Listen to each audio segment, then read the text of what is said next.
offset hook lying knee steers. We're going to set ourselves up in a good hook lying position here. We're going to create an offset setup here, so we want to have a folded towel or multiple folded towels depending on sort of the degree of incline we're trying to create under one side of our body. So we're thinking sort of from pelvis all the way up to the shoulder blade on one side, and typically it's going to be underneath the left side. So the right side typically will be the grounded side, the left side will typically be the elevated side.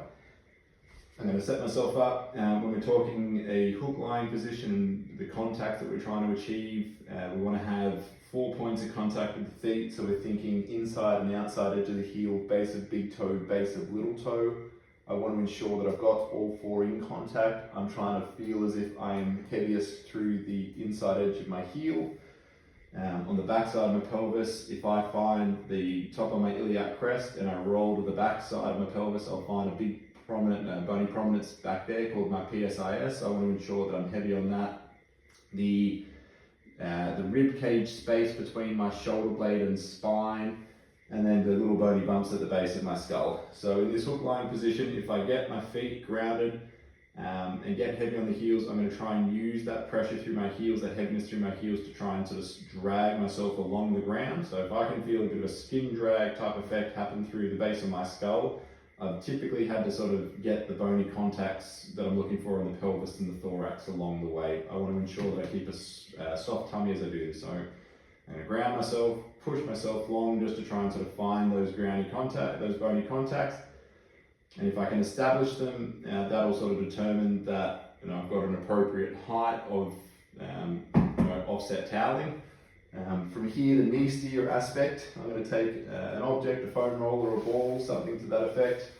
I'm going to place it between my knees, and I'm going to try and treat it like a steering wheel. So in this case, with myself propped up left side high, I'm going to practice trying to turn the steering wheel right and then bring it back to square. When I'm turning it right, I'm trying to ensure that my feet stay down flat on the ground. So what's going to happen is, in steering the wheel, I'm going to find that the left side ends up getting a little bit more heavy on forefoot pressure. The right side, consequently, I'm going to get heavier on that right side of my heel.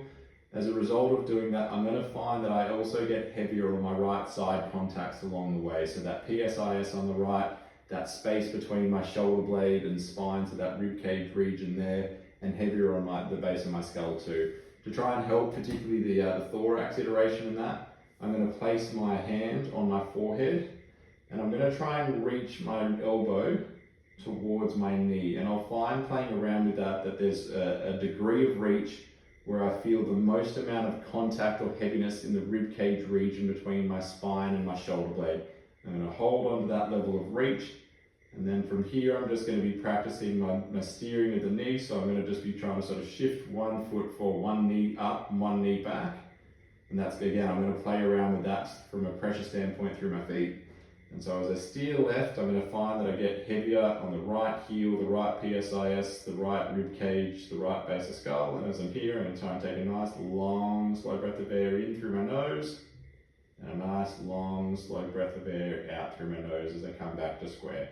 And so what I'm going to find is, as I steer right, I get heavier on those right side contacts, and as I come back to square, I'm going to feel myself sink into the towel, and so effectively I get sort of a bang for buck here. I'm going to try and allow that towel to sort of push on the rib cage joints, particularly as I come back down on the towel. I'm just going to go back and forth, steering, taking a breath in, trying to get heavier and heavier on that right hand side, that right heel, PSIS, rib cage region, breath out as I come back to square.